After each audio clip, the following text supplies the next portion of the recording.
Why is cost of living so high? Recent study. The cost of living now outweighs the benefits.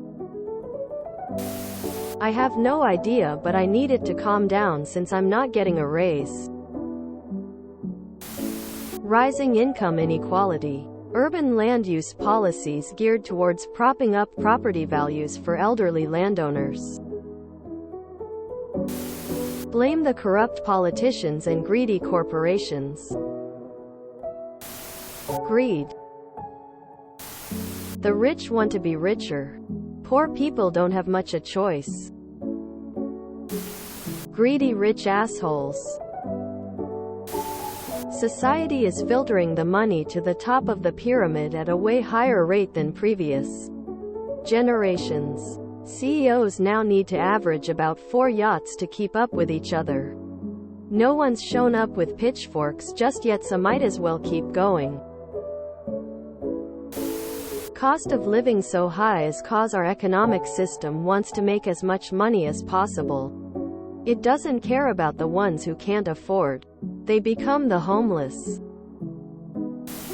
A massive spiderweb of problems that can be summed up as capitalism gone awry.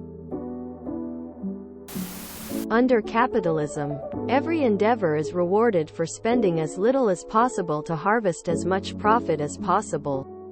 Since everything a normal person needs to live is owned by someone who owns a lot of other things, and is therefore a member of a fairly small group with similar interests, they have a massive incentive to collude in order to extract as much as possible from workers while paying them as little as possible. They keep ratcheting this tension up, inexorably, because it rewards them, until workers as a group threaten to withhold their labor or perform costly violence.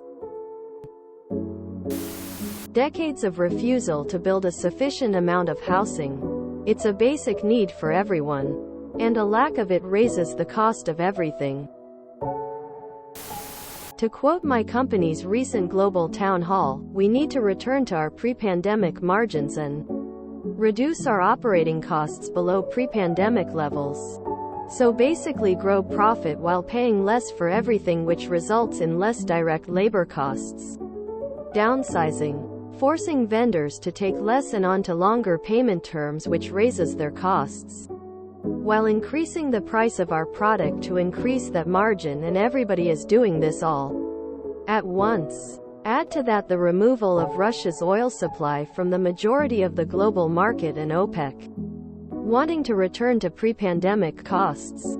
Also, something harder to quantify is the ongoing deglobalization and disconnection of trade between the West and China, Russia.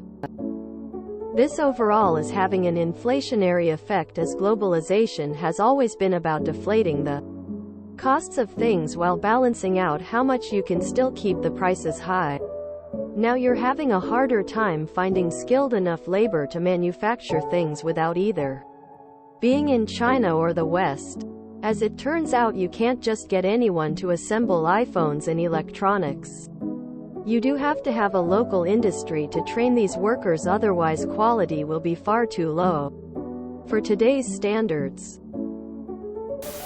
A factor for your consideration. The government increasing the money supply, it devalues all of the existing dollars. Once the money printer goes brr, there are more dollars chasing the same amount of goods. Your dollar now buys fewer goods. Inflation is basically an invisible tax.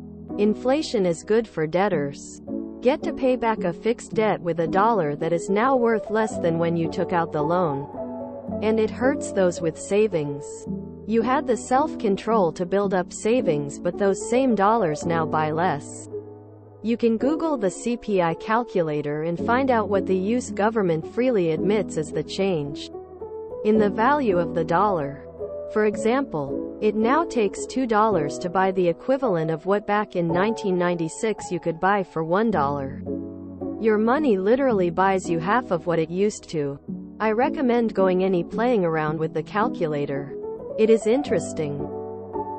There are a lot of historical cases of inflation caused by increasing the money supply, going way out of control. A quick Googling of hyperinflation will bring up the especially egregious cases.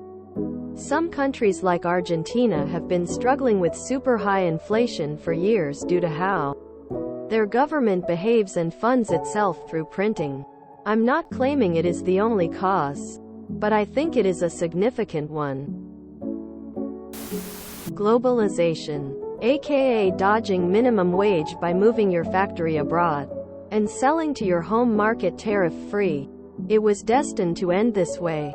If you drive down unskilled wage, most skilled workers are actually negotiating off of that baseline, i.e., they expect to earn some amount greater than minimum wage, but the price they have in mind is still pegged to minimum wage, because that's what they expect their employer to go higher than. So we tap a cheaper labor market, and prices will go down, right?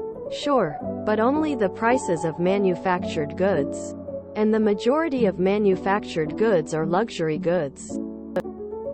So luxury goods get cheaper. But we're still building our houses domestically, growing most of our food domestically, getting most of our healthcare from domestic sources.